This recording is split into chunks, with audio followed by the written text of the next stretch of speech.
When you think of modern indie games, you might picture an 8 to 16-bit era art style harkening back to the simpler times. Speaking anecdotally, it's easy for me to get wrapped up in nostalgia and recall a glowing CRT in the living room of my childhood. But when I think back to the games of my childhood, I wasn't nostalgic for pixels, but instead polygons. I grew up playing the original PlayStation, Sega Saturn, and the Nintendo 64 more than anything else. Those were my retro. Now I thought to myself, why hasn't anyone made an indie game with old school polygons and low-res textures, like the PlayStation era? Well, one ambitious person did. Ichijo Takaki, the developer of back in 1995, set out to recreate the old survival horror classics that he grew up with. I was enthralled with the initial trailer and screens of back in 1995 when I saw them last year for the first time. It was inspiring to see how the game seemed to capture that golden era of polygonal graphics. I couldn't wait to see the potential of this idea realized. So I wrote to the publishers, Degica Games, begging them for a review code of the game. To my delight, they honored my request. Now before I get any further into this review, I just want to say thanks to Degica Games for being pretty damn cool for trusting an unknown reviewer as myself to review this game. Thanks guys, I really appreciate it. The game releases tomorrow, April 28th, 2016, and I'm playing build 1.053, which I received today, April 27th, 2016. Now when you start the game, you're given a host of different controller options. I played with my DualShock 4 as to somewhat recapture the old PlayStation feel. It's compatible with pretty much any gamepad out there and your keyboard. Then you're presented with the option to use an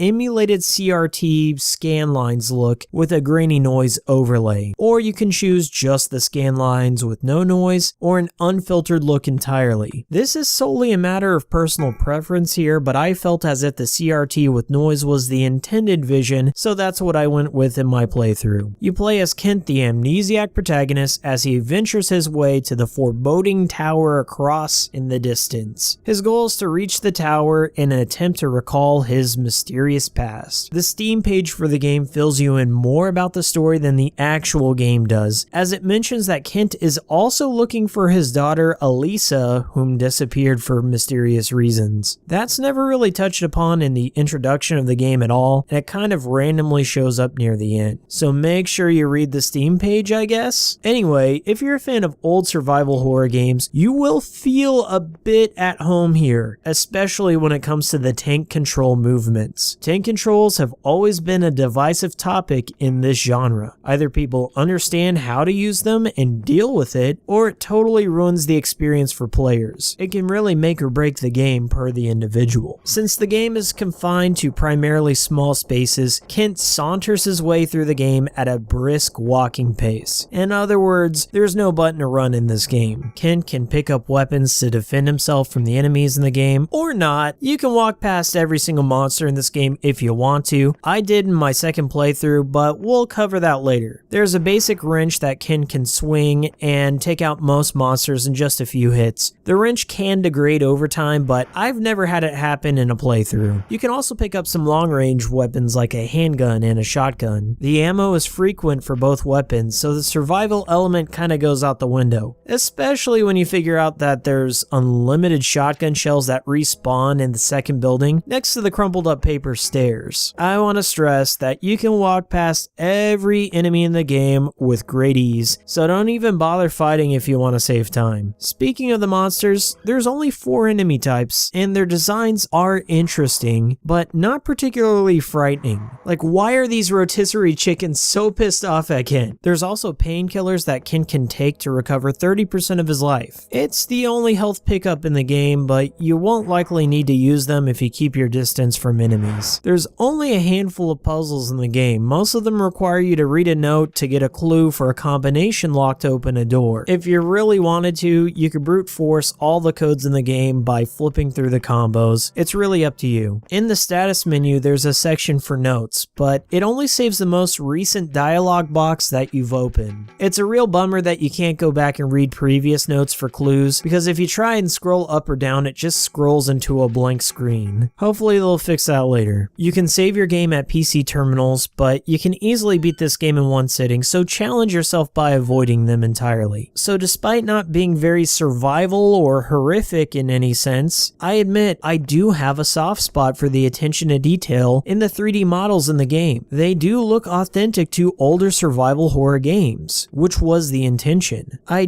did dislike the texture warping of some of the areas in the game. Just looking at the floors in the game with the constant camera switching might make some players a bit nauseous. However, the texture warping is listed as a feature of the game, so it must have been an intentional inclusion. So I'm not sure if I can criticize this asset as it's plainly listed. The intention of this warping was supposed to evoke a nostalgic feeling in the player, but were those feelings accurate? I decided to go back and play a little bit of my copy of Resident Evil on the Sega Saturn on an old CRT TV. I have to say, in almost every category, Resident Evil still looks and plays better than back in 1995. Maybe it's an unfair comparison to make, because Resident Evil uses pre-rendered textures on a fixed plane, whereas back in 1995 uses almost all 3D models. It's more akin to the original Silent Hill. Look, I am not knocking back in 1995 for its ambition. I love that Ichijo tried to recapture the look and feel of games gone by. I think above all else, visually, he succeeded. If you reframe this game as an experimental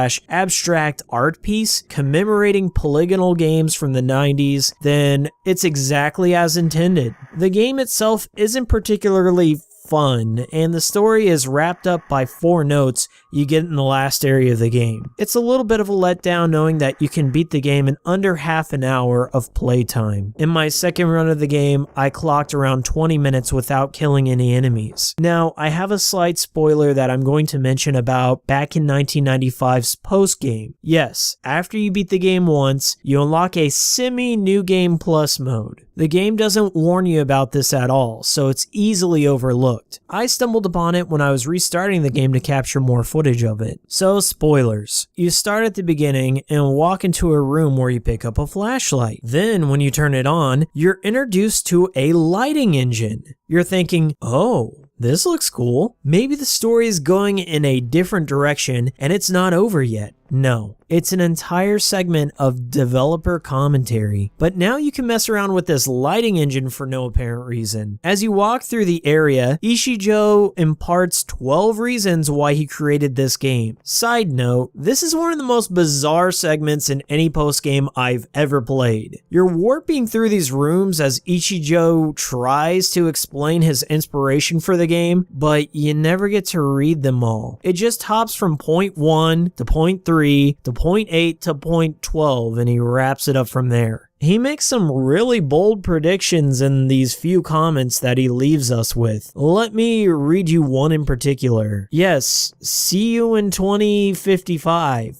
20 years from today. Today is April 27th, 2016, by the way. Yeah, sure, Ichijo. I'll see you in 2055. 20 years from today. So final thoughts.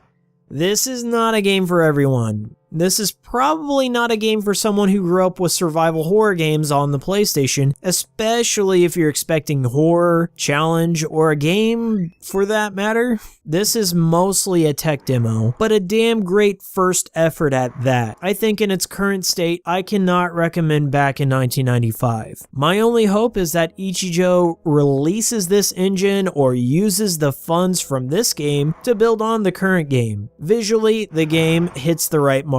Going with that mindset, and it's an entertaining but short proof of concept. Honestly, I'd love to see what he comes up with in the future with a bigger budget behind him. I don't know, maybe we'll see in the year 2055. Thanks for watching, and I'll see you next time.